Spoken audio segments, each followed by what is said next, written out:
Hello and welcome to the Tifo Football Podcast. I'm Joe Devine and I'm now joined by Alex Stewart. Good morning, Joe. And Seb Stafford-Bloor. Morning, Joe Devine. Morning. We're going to talk today about Tottenham Hotspur.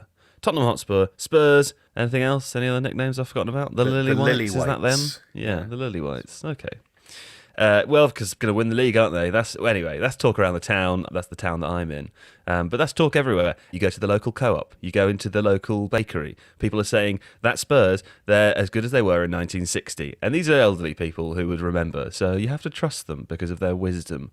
Obviously, we're going to treat it with some scepticism, as you should do.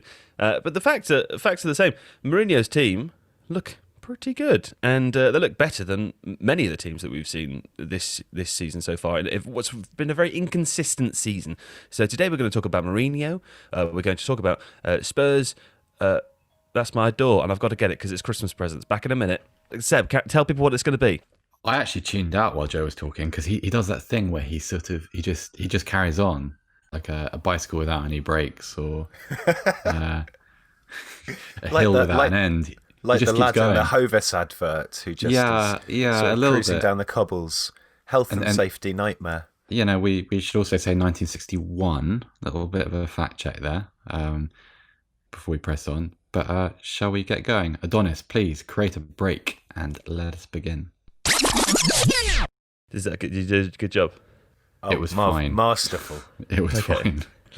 Oh, by the way, if you would like to sign up to The Athletic this December, you can do a thing known as a buy one, gift one, where you get a subscription, and for the same price, you get to gift a subscription to someone, I don't know, that you like for the holidays. So visit theathletic.com/Tifo to buy one, gift one of The Athletic.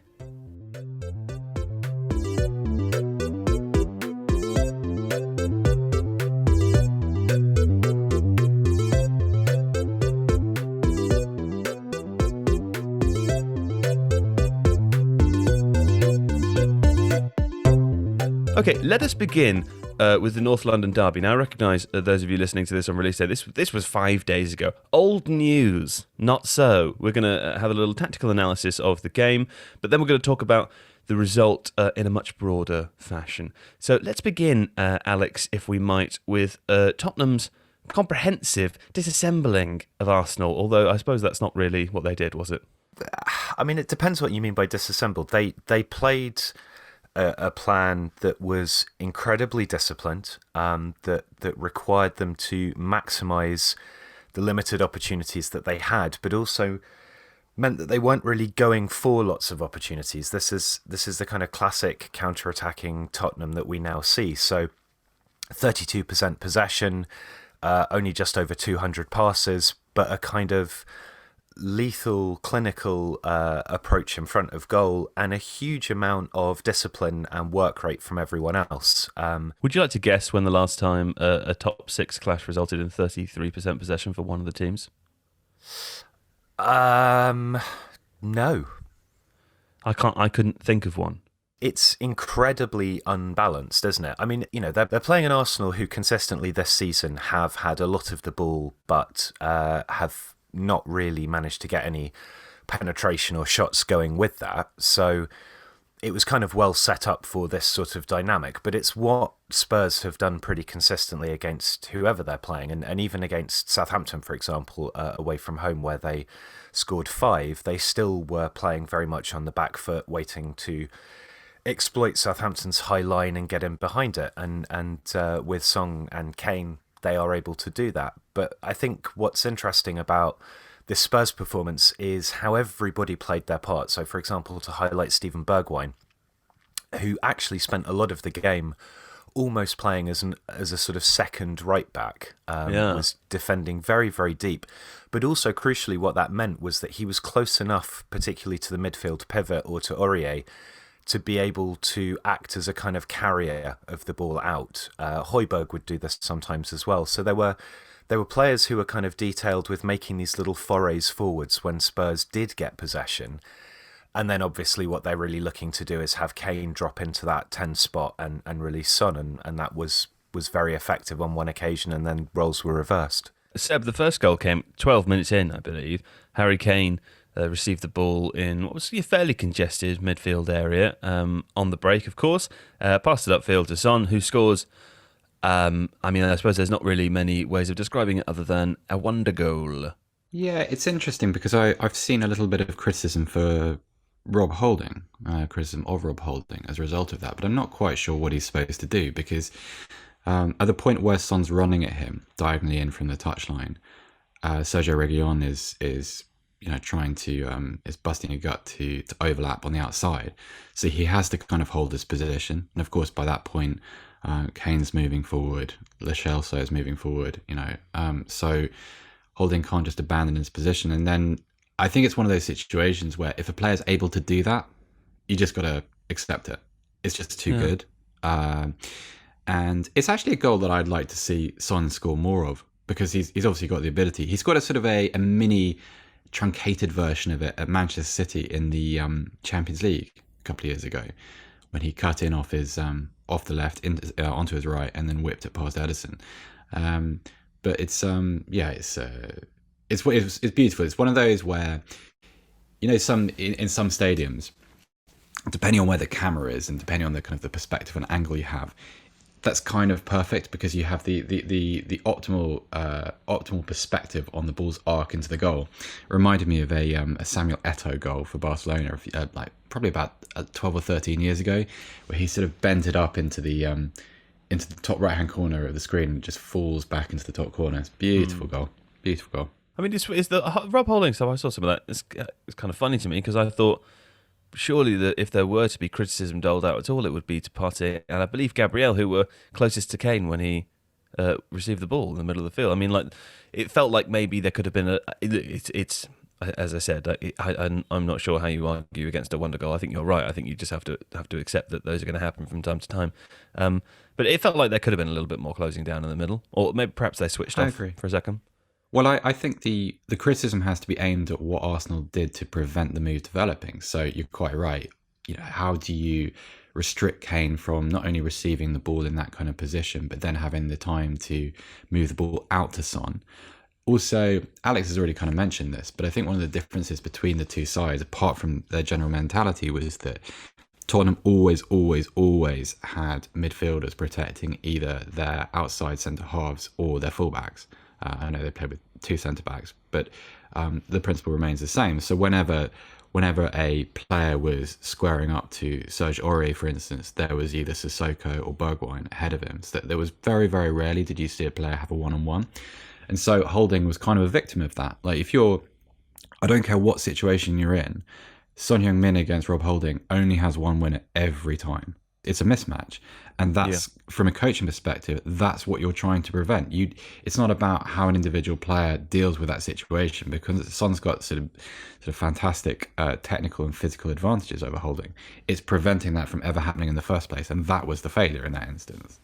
Yeah, I mean, it was interesting to watch this game because I think the two goals and also Arsenal's best attack, which was around 31 minutes in, all three of these came from press breaking moments. And I'm not sure, Alex, whether I'm using the term press breaking in the best sense, or whether it's just passes that take a number of people out of the game. But the Son example is a perfect one there. 31 minutes in, Partey beats, I don't know, 4 people in midfield, and suddenly Arsenal are 4-on-2. Now that obviously does not result in a goal, but similarly later for the Kane goal, Aurier manages to pass through 4 Arsenal players without losing his head and smacking it upfield as a clearance. I think most players would have done that in that situation, but he manages to find a pass through the middle, and that eventually results in Harry Kane's goal. So do you think that's a good description of this game? That those special moments came when one pass, one action allowed 4 of the opposition team to be taken out of the game completely? Yeah, I think certainly with the Spurs goals, that's the case. I mean, with Arsenal, I think it was less about press breaking because Spurs weren't pressing that aggressively. They were more about shape, and so I suppose the point with a press breaking pass or carry is that you're relying on the way that the opposition are moving towards you, because by default, if the opposition are pressing a particular player, that is also going to leave gaps elsewhere, because they are moving from particular positions. And Tottenham again did this thing that we saw against Manchester City, where, at times they effectively had a back six. And so you're not really seeing a huge amount of dynamic pressing there. I mean, Lo Celso was pressing a bit. He's quite good at that, Bergwijn too. But generally speaking, Tottenham were content to fall back, and that presented Arsenal with real problems. And sometimes that's where you see the ability of someone like Partey, who can thread that pass through. Now, whether those players are pressing or whether they're static, you still need to be able to find that gap. Arsenal did seek to press more, but I think they were also conscious of the fact that Tottenham had this counter-attacking capability, and so they were sort of caught between a more natural pressing game and trying to hold their shape and prevent those passing angles. And obviously on a couple of occasions they didn't. Seb, has Partey's walking off the pitch been cleared up yet? I didn't stick around for long after the game. In a way, it has. So what seemed to happen was... Sorry, my wife has just given me some nasal spray because I've got a bit of a cold. Sorry. Okay. Let's get a bit of audio of that, please. Can you pop a bit of spray up the nose? Hang on. Yeah. Hang on. Let's hear. Oh, there we go. Oh. Okay. Now I'm going to be Definitely crystal clear with my audio. It's been cleared up to an extent. It seems to be a misunderstanding. So obviously in the first instance, he suffers an injury. He starts to walk off the pitch. Arteta tries to... I mean, when he starts to walk off the pitch, Arsenal are attacking in what looks to be a fairly safe, locked formation. Well, it's famous last words, obviously, because that did not prove to be the case. And as he comes off the pitch, Arteta kind of ushers him on as Tottenham are breaking into a 4-on-2. He tries to retrieve his ground, but then he aggravates whatever injury he had. I don't know. I think the reaction to something like that depends on the person who does it. It'll be okay ultimately for Partey because he's a new signing, because he still has plenty of credit with the fans. What I was left with thinking, imagine if that had been Mesut Ozil. I mean, can you imagine the response to that? I think it's also. I'm not sure. At the moment, I feel like the response would be he's the best player in the world. At least he's on the pitch. Yeah. I mean, it's a strange one. I mean, I don't want to make this too tenuous, but I just think it was suggestive of other issues. He got injured and he made a poor decision because ultimately in that situation, go down, stay on the pitch, try and make the referee stop the game. That's the correct way of doing things. Nevertheless, you have to question the awareness of the other Arsenal players. You have to, in that situation, one of your roles as a holding midfielder, centre half, fullback, whatever, is to be aware of an opponent's potential exit, and especially a side like Tottenham, because how many all week presumably Arteta would have focused on the danger of the counter-attack, because we've covered this, Spurs are not a slow-building side. They're not a possession in the final third, make little incisions, sort of Pep Guardiola team. They rely on their pace on the break and their efficiency on the break. So in that situation, the responsibility falls on other players who are perhaps a little bit more familiar with Arteta's system to compensate for whatever's going on with Partey. And I don't want to pile on Granit Xhaka, but how can you let that happen? How can you allow such an easy ball out of the final third, and how can you allow such a mismatch to develop? You have to know what's happening behind you and around you. And so Partey is he's the easy player to blame. But I'm not entirely. The commentary team were furious with Xhaka when he got his yellow card as well. Joe, I think that it feels like I've seen the same performance from Granit Xhaka in every North London derby I've watched in which he's taken part. He makes a few faces, he makes a couple of crap tackles, maybe he gives away a penalty. Like, he gives all the sort of superficial signs of being invested in the occasion. When it comes down to actually leaving a technical impression on the game itself, it's nothing. If you compare, for instance, his performance against Pierre-Emile Højbjerg's, it's just night and day, because one player knows his role. I still don't really know what Granit Xhaka is. I know what he was in the Bundesliga. I'm not sure what he's supposed to be in this Arsenal side at the moment. I'm going to move us on because I think that our Arsenal supporting producer Adonis is probably reeling right now, so desperate to stop the recording. He'd agree. It's catharsis. It's. Would. I don't think it's anything that Arsenal fans disagree with.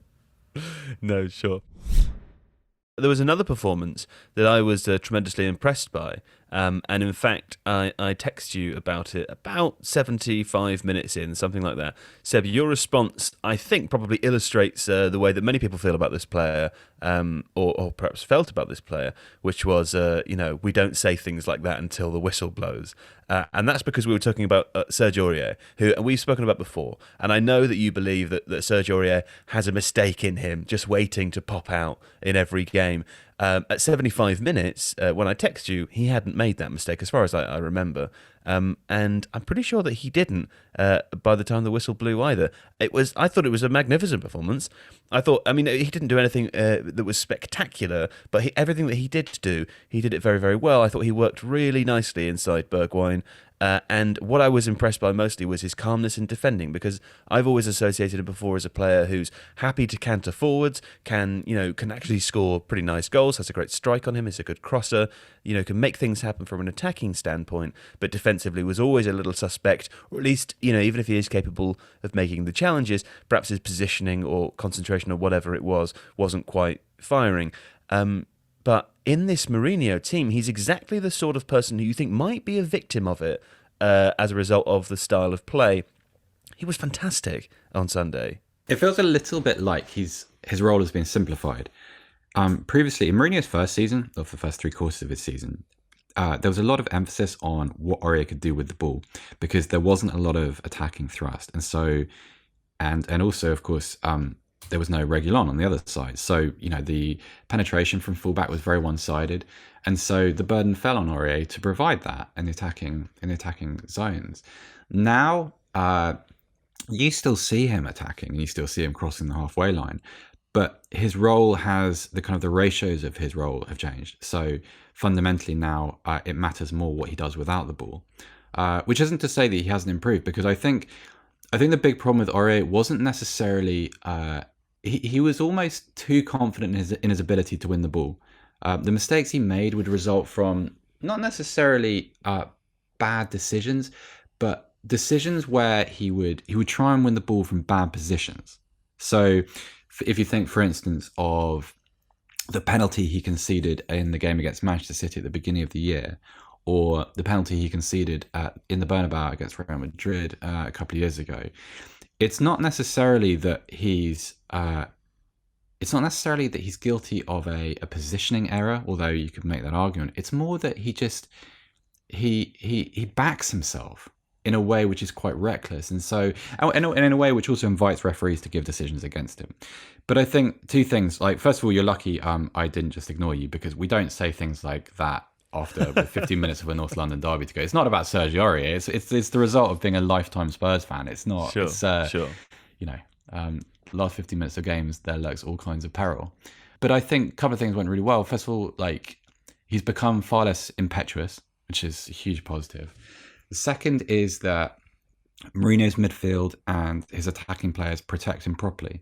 Now, that's not about compensating for Serge Aurier. That's just what a modern fullback is deserving of, especially one who is, oftentimes going to sort of find himself in opposition to someone like Aubameyang, or any of the other forwards around the sort of the top half of the Premier League. Pacey, technical, gifted, can score with very little space. And so you have to protect your fullbacks. And Spurs are doing a really good job of that. So if you watch that game back, anytime Aurier is one-on-one with an attacking player, he has the support of a Sissoko behind him, or he is a second player with a Bergwijn in front of him.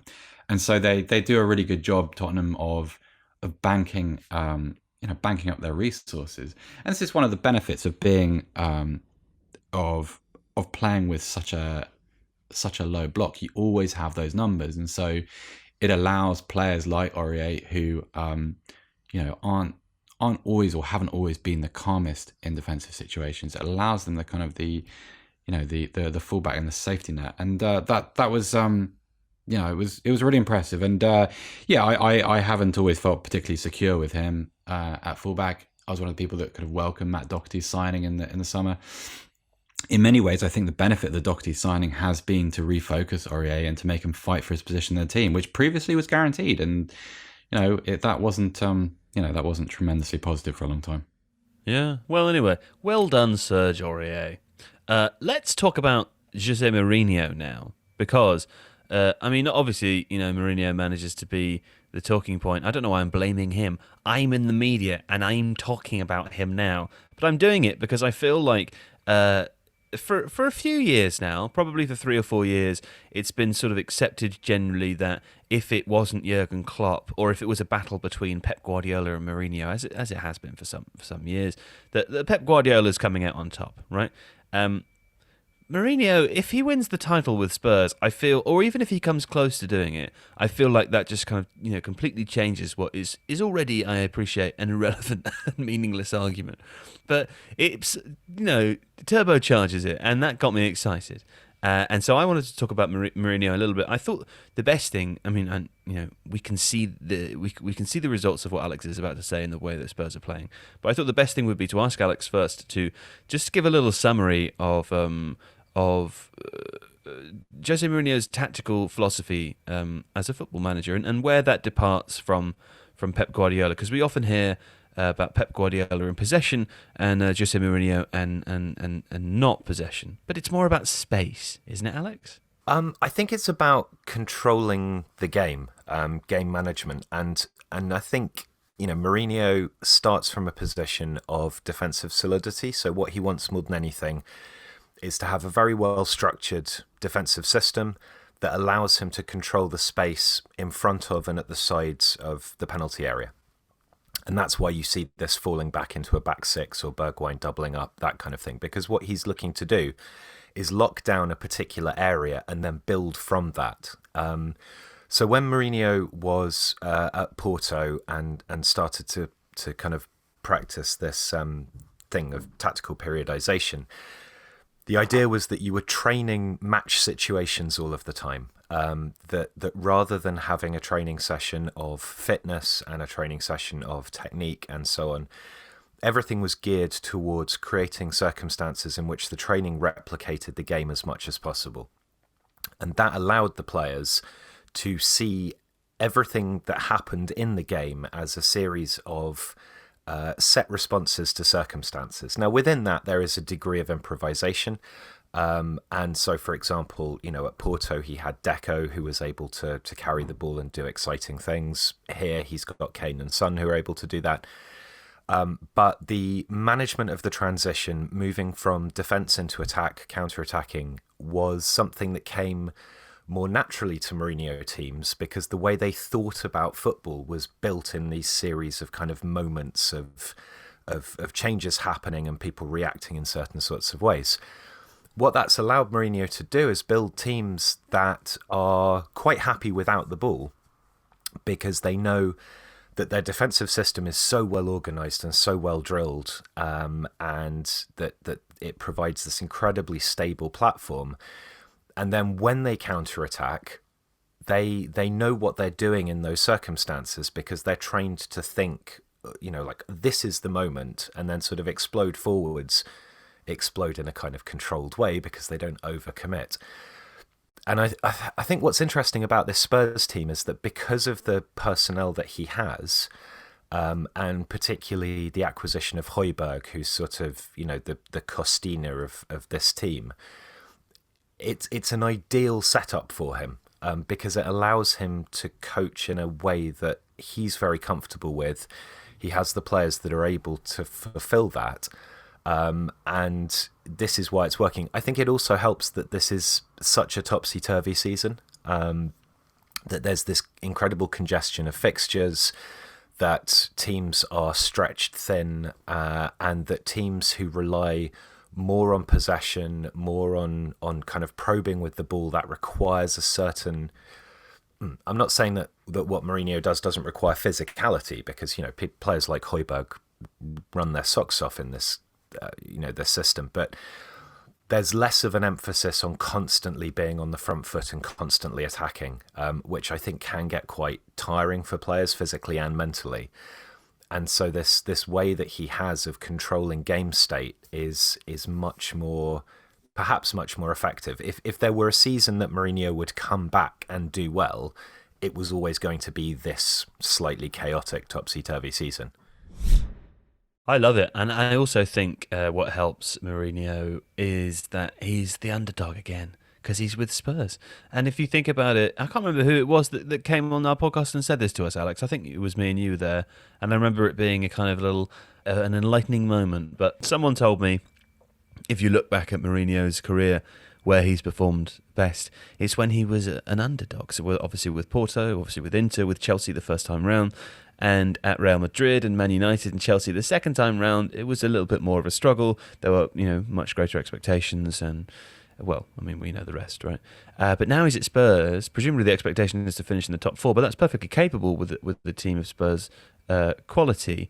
And Mourinho's the underdog again. I wonder if he thrives on that, and I wonder if the players thrive on that, because it struck me, Seb, watching the game on Sunday, that the commentators would sort of repeatedly watch the game and then watch moments in the game and then say, "Oh, I don't know how the players are happy playing like this. And I guess it's just because they're winning." It's like, yeah, no fucking shit, because they're winning. Like, what do you mean? Why wouldn't they want to win? I think football being beautiful is probably far more important to fans than it is to players, right? If you're a player, and you're pulling for the team, it's about winning first and foremost, but it's also about camaraderie. And I can imagine getting a great deal of satisfaction out of doing your job properly and being in an environment where you are repeatedly told that your job matters. It's not like it's not like a Mourinho team. All the praise is going to go to Harry Kane and Son for scoring their goals, is it? It's going to go to them for their for the performance that they've been coached to do since Mourinho arrived. That as exactly what Alex was just describing there. And I imagine it's an environment where the incentive is, and the benefit comes from doing your job exceptionally well on a daily basis, even if your job is quite boring, as Emil Højbjerg's can be sometimes. But it strikes me as such an odd thing to say. Of course they're happy. They're winning games. I felt like that whole segment was really strange. I was watching it, and I think it might have been a combination of Graham Souness and Jamie Redknapp. Apologies, they kind of run into one another. I think it was Neville and Redknapp. Was it Neville? No. Neville was doing co-coms, but Okay. Redknapp went on a very strange little monologue, which kind of lost itself halfway through.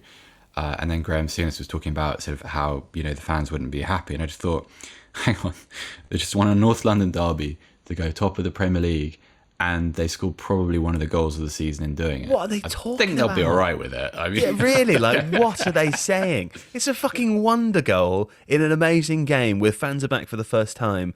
And it's 2-0, and you feel genuinely positive about the outlook for the season. What world are they lost in? Well, you missed the point, because I felt like, I know we joked about this a little bit earlier, but I felt for as an experience, it's always worse watching a North London derby on television. Like, I find it easier to watch them in the stadium. I don't know why that is, but as an experience, I found it one of the calmest I can remember, because it never felt like Arsenal were going to find the goal they were looking for. No, at no point. They didn't really create any chances. They didn't really create any shooting opportunities. They looked lost from the moment the second goal went in. And I'm not trying to speak for an entire fan base, but I think that would have been enormously gratifying for a lot of the fans, but also the players. And you mentioned Højbjerg, and actually, okay, beyond Son and Kane, who have obviously received plenty of praise, quite rightly so, a lot of the other Tottenham players are having their reputations restored. Højbjerg, having been almost a little bit forgotten at Southampton. Important player to Southampton for a long time, yes, but didn't have the status he's currently enjoying. Also players like Toby Alderweireld, who has had a renaissance. We've talked about Aurier, haven't talked about Eric Dyer, who has reclaimed his reputation as a credible centre-half. Yeah. So all these players, it's not about entertainment, it's about ego and satisfaction, job performance, however you want to term it. I can't find a negative for any of them at the moment, and so I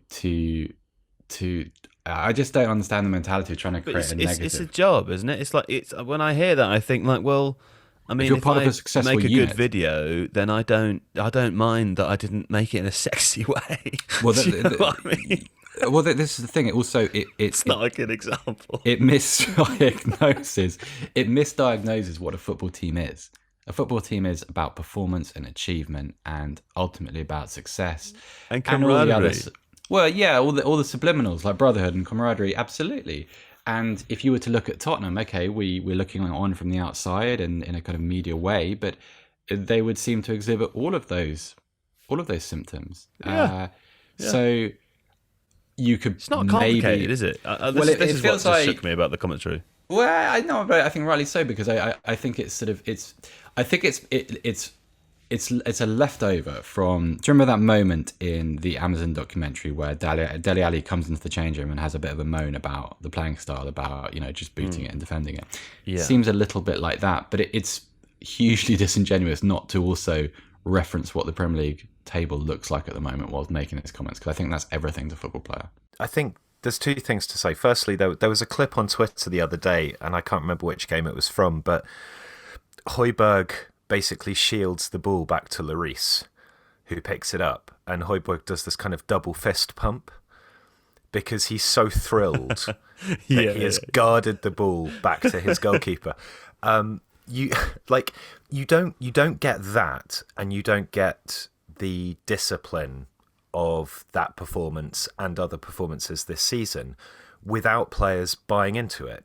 You can't sit there and pontificate on whether the players are enjoying what they're doing if you've just seen them put in a performance with that degree of discipline and concentration. Because if they weren't enjoying it, they wouldn't do it. They're just disregarding the evidence in front of them. And Mourinho always has had this ability to, well, not always, but when he's been successful, like you said, the teams he mentioned, he has created a mentality of, we aren't going to care what other people are saying because we know we're doing the right thing. And he creates almost this kind of cultish element to it. And I don't say that critically. And at the moment, that's why I agree with Seb about Alderweireld and about Aurier, but Højbjerg is like the cult leader on the pitch. He just has he's like embodied that degree of controlled aggression, discipline, and really caring about doing the simple things correctly, consistently. Yeah. Hey, well, I am swallowing the Kool-Aid. Well, yeah. I mean, it tastes okay. You know what Mourinho's biggest success here has been is to not make it about him as much. I felt like that was one of the issues at Manchester United and the second time around at Chelsea. I think he's done a really good job of making sure that players individually are praised. It's a little bit easier to do that when the side is winning, but it's been like it seems like a deliberate attempt to go back to what he was the first time around at Chelsea and Porto. Not tactically, but as a person. A little bit of the bravado has gone. He's not quite as provocative. And that's a winning formula because for near on a decade, Mourinho has meant antagonism, press conference sulking, victimizing players. And it's really refreshing not to have that. I know there's a bit of an issue with Dele Alli, but I don't think it's quite the same as kind of what happened to Henrik Mkhitaryan at United or Eden Hazard at Chelsea. It's different, and I think he's done a fine job of pointing out good performances and getting players on side. Kane and Son are obvious ones, but he was very last season when Giovanni Lo Celso was sort of in a way carrying the team. Not the case now, obviously, but for a long time he was the only positive seam running through that side. And Mourinho made a concerted effort in press conferences to praise him. And these are little subtle moments which individually aren't of any great consequence, but together they suggest a slightly altered approach to management, which is very welcome. Yeah. Is there also not a degree to which that he, particularly once he went to Real, but then also at Man United, that there was almost an expectation that the personality, Mourinho's personality, would be the most important thing? So, with Real, there was very much this conflict created between him and Pep as the sort of two sides of football. And then Manchester United, he was coming in because he had the personality to be able to get to grips with that club and save it. And it's almost like he sort of feeds into that himself, but actually when he's happiest, like you said earlier, it is when he's more maybe of an underdog, because he can get on with letting his coaching do a lot of the talking, rather than, he doesn't have to put himself front and center. He's got to stick it to someone. If there's no one to stick it to, then how does it? Do you know what I mean? Maybe you start sticking it to people within the club, or I think it's really interesting, because I think the Real Madrid example is fascinating, because he's brought into the club to be the anti-Pep. He is the answer to Barcelona's dominance. Perez also refers to him as that year's Galactico, that's a very literal way of buying into the kind of the Mourinho personality cult. I can't remember when it was. I think maybe about 18 months to 2 years ago. I remember writing something. I'll try and dig it out. I'll put it out when we release the pod. But it was basically about how I just want to hear less noise from Jose Mourinho. I kind of want to go back to the person that was purely concerned with the football, the mind. Because a lot of, quite rightly, people have questioned whether whether he really belongs as a contemporary peer of Klopp and Guardiola. And it just felt unlikely that someone that was so important to the game's progression, and not only really 15 years ago, could then become completely irrelevant to it. It just felt like what was happening is this sort of great fog associated with his media handling tactics and his need to antagonize and provoke, and the way he carried himself with that hostility. I think a lot of people have been waiting for this moment where you can actually talk about Jose Mourinho, the football coach, rather than Jose Mourinho, the figure within the game, the character within, kind of like a spitting image puppet in football. And I think that's what I found refreshing. Mourinho is a person I still don't know what I think of him. It's very difficult to move past some of the incidents associated with him. The Villanova incident it's very difficult to forget things like that. But at the same time, it's just nice that he's allowed himself to almost take a little bit of a back seat and allow the players to be the stars in this instance. It's a Christmas miracle. Anyway, here's two questions. That's your way of just telling me to shut up. No, I know, it worked really well. It definitely felt like that, didn't it? It definitely was, yeah. I just want to ask you two unanswerable questions now. I'll put them to both of you. Let's begin with you, Alex. What does Mourinho need to do to be considered a better manager than Pep Guardiola within the realm of this season? Within the realm of this season, I mean, if he wins the league with Spurs, people are going to call him better than Pep, aren't they? Because think about all the different places that he's won the things. Well, yeah. I mean, that definitely would help. But I mean, I think the fire. Yeah, but this, I know. No, I don't. I'm not going to stoke the fire. I'm going to stand quietly to one side and watch it burn. I mean, I think a lot of these conversations are moot, really, aren't they? Because there are so many variables involved in.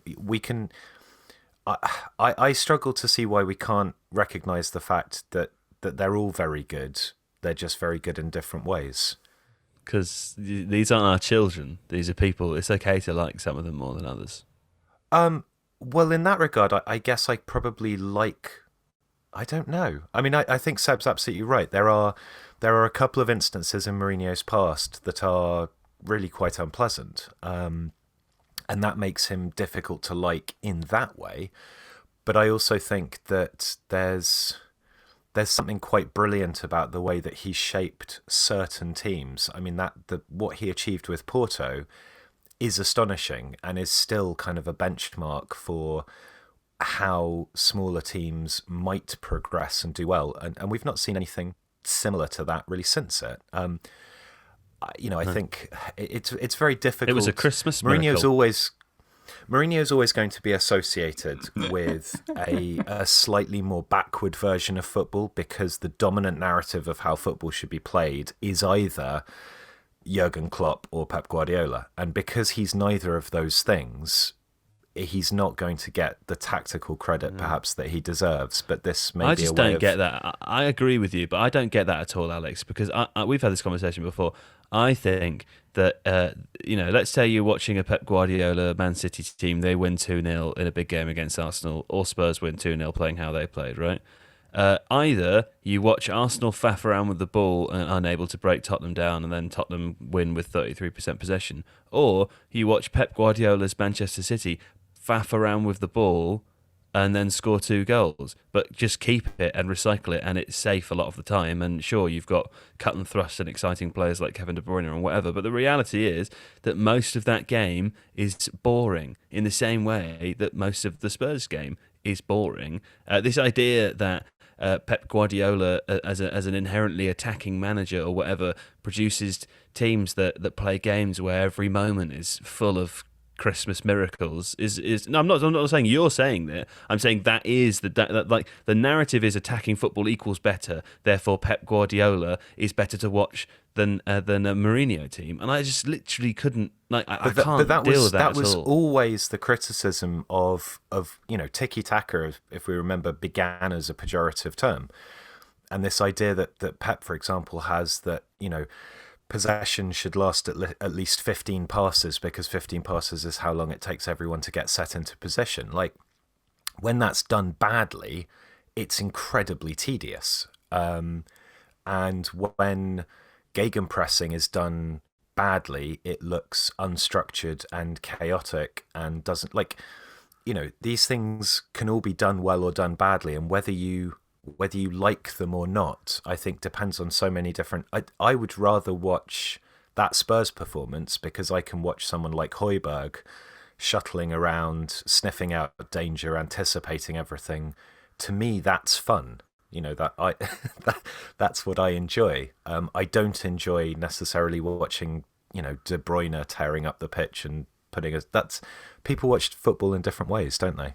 Sure. It's a Christmas miracle. Seb, can Tottenham win? Tottenham are going to win the league, right? They're going to win the league, aren't they? Tottenham, they're going to win the league? Are they going to win the league? I don't think so. But then I don't think that should be the defining... Why not? Who's going to win the league? Well, I still think Liverpool win the league. I think I think we've made this point before. I think Alex and I discussed it last week. But I think if Liverpool have shown that they're able to survive serious injuries, I don't yet know whether Tottenham are. But even if Tottenham were to finish, Tottenham finishing in the top 4 this season is a great achievement. You're back in the Champions League. It's exactly what Daniel Levy would want. It's exactly what the players would want and most of the fans. So, good while it lasts, fingers crossed. Hopefully, maybe they might. They're certainly a contender, but I still wouldn't have them as a favourite. I would just worry, Seb, that this is the season. You know how Spurs are always just missing out when there are opportunities. I would worry that with Liverpool's injury crisis, with Man City nowhere near at the moment. I know it's Christmas is a bit earlier than most Christmases for the season, but this is he's not. I don't know if next year there's going to be the same opportunity as this year, right? No, I agree with you, but then this is the problem with where Spurs are in their progression. In 10 years' time, perhaps when they've fully milked the benefits of their new stadium and the commercial revenues that come with that, maybe then they're a slightly different club. But at the moment, they're not really built to contend for titles. You're talking about a supposed binary relationship between a Tottenham, who are what they are, who have spent heavily recently, and then a Liverpool who have signed the world's most expensive goalkeeper, the world's most expensive centre half prior to Harry Maguire, who have several years on Spurs in terms of financial power and the ability to actually design the squad that they want. All I'm saying is that I'm not trying to create a preemptive excuse. I just think that it's, if Jose Mourinho doesn't win the title with this Tottenham this year, then yes, maybe a window closes, but then it's still possible to see this as a great success because he inherited a side that were on a pretty sharp downward trend. Pretty alarming what was happening to them, and also let's not rewrite history. They were pretty ugly to watch last season. under Mourinho. And so even as recently as that first Everton game, it was absolute chaos, and it was as bad as everybody says it was. Stop looking at things fairly. I want to be excited. I want to get all wound up. Okay, well let me give you an ship. Exciting thing, because Alex. We've got to wrap up really soon, so Alex wants I'm to going talk to do 30 seconds, and then Alex gets 30 seconds. Okay, go on, Alex. You go. Well, I'm just going to say, if Tottenham go to Anfield on the 16th and win, do you then answer that question differently? No, because I don't think so, because I see the individual games are important in a kind of Sky Sports Super Sunday way, but winning the league is about being durable more than anything else. So, I'm greatly encouraged. But we accept. I think we accept Spurs' durability, though, because that's how they're set up to play. Not durability in the sense of being able to survive, attacking pressure. I mean, being able to survive a 38-game season and a long slog through the Europa League. That kind of durability. Yeah, an injury to Harry Kane or Son or Højbjerg or whatever would collapse the side, right? Yeah, I mean, not collapse it, but it would take it away from where it is now.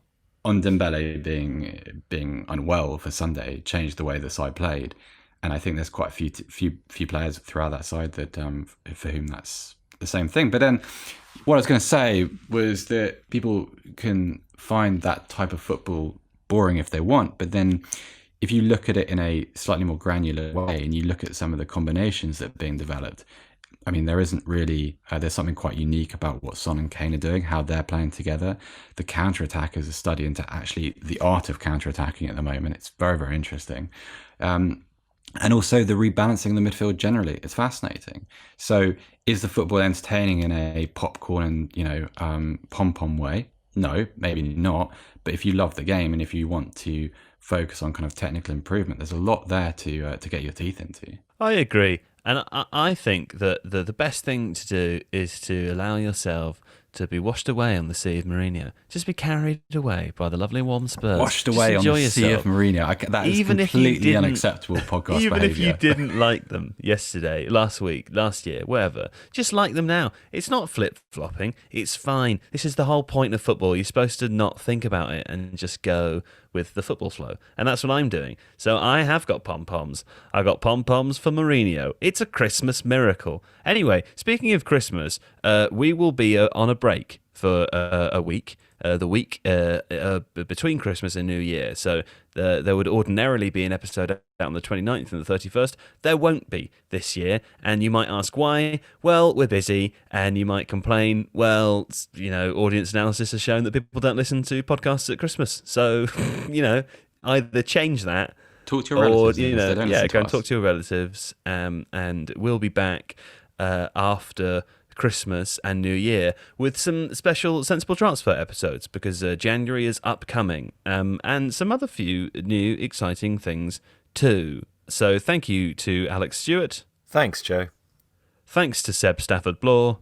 Thank you, Joe Devine. Great thanks to our Arsenal supporting producer Adonis for putting up with this episode, and enjoy your edit, Adonis.